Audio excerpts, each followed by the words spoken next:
सर्वोदय नमस्कार बच्चों, मैं उमेश चंद्र शुक्ल आज आप लोगों को कुछ चुटकुले सुना रहा हूँ। हंसी मजाक के चुटकुले, व्यंग, हास्य कनिका। कहा गया है, एक दिन एक न्यायाधीश ने एक अपराधी से पूछा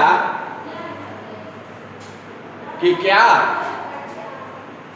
तुम जानते हो कि झूठ बोलोगे तो कहाँ जाओगे? अपराधी ने कहा, हाँ श्रीमान, जानता हूँ कि झूठ बोलूँगा तो नरक जाऊँगा। न्यायाधीश ने कहा, यदि सत्य बोलोगे तो?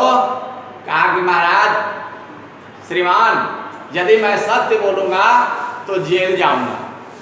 झूठ बोलेगा तो नरक जाएगा, असत्य बोलेगा तो जेल जाएगा।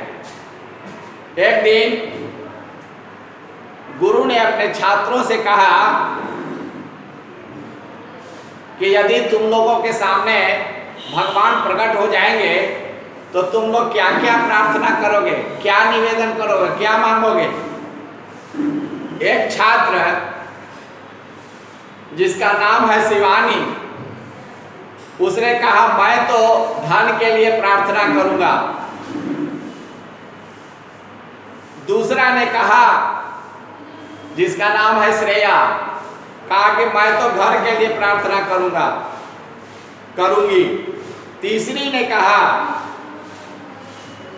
जिसका नाम है खुशी, मैं तो प्रभुता के लिए प्रार्थना करूंगी।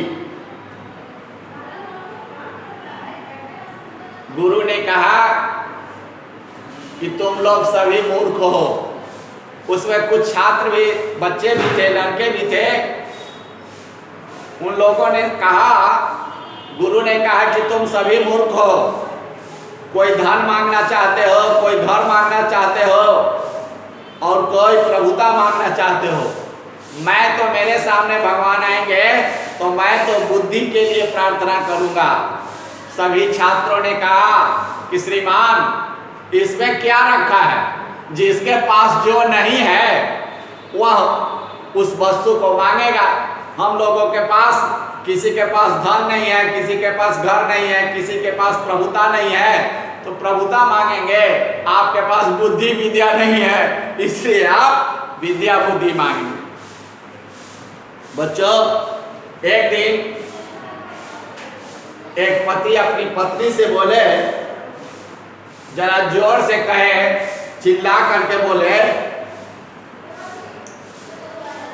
शायद हमारे महेश सर हो गए।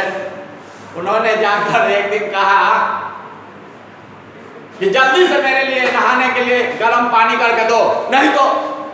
पत्नी ने कहा कि नहीं तो आप क्या कर लेंगे?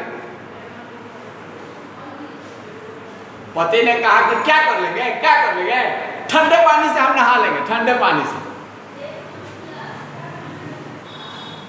बच्चे जोर जोर से हंसने लगे। एक दिन की बात है कि एक मामा ने अपने भांजे से पूछा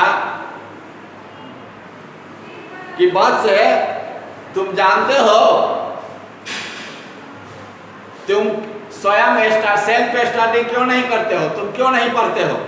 क्या तुम नहीं जानते कि पंडित जवाहरलाल नेहरू जब तुम्हारे उम्र के थे तो अपनी कक्षा में प्रथम आते थे, फर्स्ट आते थे?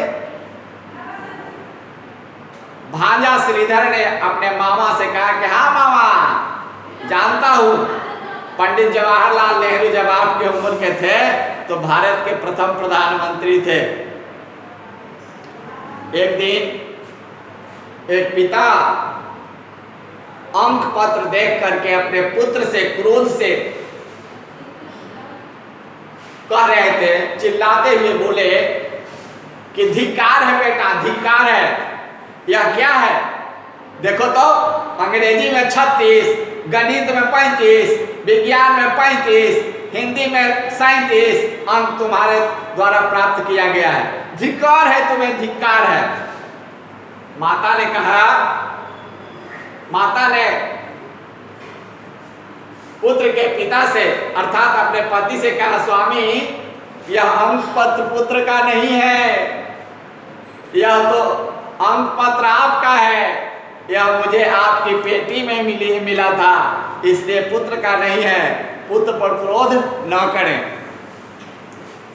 एक दिन की बात है कि 3 लोग, एक अमेरिका के थे, एक नाइजीरिया के थे और एक अन्य देश के ईर्ष्या करने वाले थे। सब लोग तीनों मिलकर भगवान शंकर से को प्रसन्न करने के लिए तपस्या करने लगे। उन लोगों की तपस्या से खुश होकर शिव जी उनके सामने प्रकट हुए तथा बोले, मैं तुझ पर प्रसन्न हूं, बोलो क्या चाहते हो, वर मांगो। पहला आपने ने कहा कि प्रभु आप मुझे धन दौलत दें। भगवान ने कहा तथास्तु, वैसा ही हो। दूसरों ने कहा प्रभु मुझे, दूसरा थोड़ा काला था, कहा कि प्रभु मुझे गोरा रंग बना दें, मेरे गोरा रंग मुझे दें ताकि अच्छी अच्छी लड़की हमको पसंद कर सके। भगवान ने कहा तथास्तु, ऐसा ही हो। तीसरा ने कहा कि हे प्रभु, ईर्ष्यावश कहा कि हे प्रभु पहला और दूसरा जैसा था उसको ऐसा ही बना दे। भगवान ने कहा तथास्तु। तीनों को भगवान ने वर दे दिया और लौट गए। बच्चों, आपने देखा कि हमारे जीवन में हंसी मजाक का क्या महत्व है, क्या आवश्यकता है। हमारे जीवन में हंसी मजाक, हंसना, प्रसन्न रहने का बहुत आवश्यकता है। हंसने से मन प्रफुल्ल होता है, खुश होता है, दुख और चिंता दूर हो जाती है और मन का विकार नष्ट हो जाता है। कहता है हास्य का परिभाषा, हास्य का, व्यंग्य का क्या परिभाषा है। कहते हैं जिस वार्तालाप से अन्य जनों की प्रसन्नता हो, लोग प्रसन्न हो अथवा हंसे, वह वार्ता हसन कहा जाता है। इसलिए हमारे जीवन में प्रसन्न रहने की बहुत महत्व है। प्रसन्नता से ही मानव जीवन सुखी होता है। धन्यवाद बच्चों, इसलिए हंसते रहें, खुश रहें।